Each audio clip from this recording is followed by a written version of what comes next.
నమస్తే అండి. నా పేరు అంబటి శ్రీజ. నేను రాంబాబు గారి మూడో అమ్మాయిని. అమెరికాలో ఉంటాను. అయితే నేను మీ అందరి ముందుకు ఎందుకు వచ్చానో మీకు ఈ పాటికి అర్థమై ఉండాలి. మా ఇంటి మీద 3 రోజుల క్రితం పెద్ద దాడి జరిగింది. అయితే ఈ దాడి ఎలా మొదలైంది? రాంబాబు గారు గుడికెళ్ళి తిరిగి ఇంటికి వస్తుంటే కొంతమంది టీడీపీ వాళ్ళు కర్రలు పట్టుకుని రాళ్లు పట్టుకుని ఫిజికల్ అటాక్ కి వస్తూ థ్రెటన్ చేస్తూ ఆయన రెచ్చగొట్టే ప్రయత్నం జరిగింది. కొంత బూతు పదజాలం వాడుతూ ఒక మహిళ.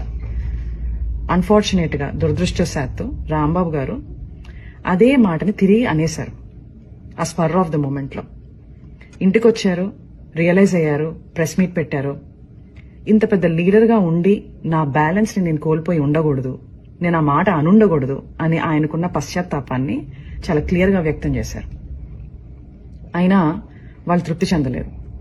లీగల్ కాన్సిక్వెన్సెస్ ఫేస్ చేస్తానని కూడా ఆయన చెప్పడం జరిగింది. కానీ వాళ్ళకి వేరే ఎజెండాస్ ఉన్నాయి. టీడీపీ గూండాలు తండోపతండాలుగా 9 నుంచి 10 గంటల పాటు నిర్విరామంగా మాట అన్న మనిషి మీద అటాక్ మాత్రమే కాదు, ఆయన కుటుంబం మీద, ఏమీ తెలియని రాజకీయాలతో సంబంధం లేని మా మదర్, మా సిస్టర్స్, వాళ్ల పిల్లల మీద అటాక్ చేయడం జరిగింది. అటాక్ చేస్తూ వాళ్ళు కుల ప్రస్తావన కూడా తీసుకుని వచ్చారు. కాపు ఎల్ డాష్ ఇలాంటి మాటలు మాట్లాడుతూ అటాక్ చేయడం జరిగింది. అయితే నాకు షాకింగ్ విషయం ఏంటంటే ఇదంతా కూడా ఎగ్జిక్యూట్ చేసింది, ఇంప్లిమెంట్ చేసింది ఎవరయ్యా అంటే ఒక డాక్టర్, సెంట్రల్ మినిస్టర్. అంటే ఆయనకున్న మేధస్సు, ఆయనకున్న ఈవిల్ థాట్స్ ని, ఆ క్షణంలో ఉన్న ఈవిల్ థాట్స్ ని సరైన మార్గంలో పెట్టలేకపోయిందా? ఇది నాకున్న అంతు చిక్కని ఒక ప్రశ్న.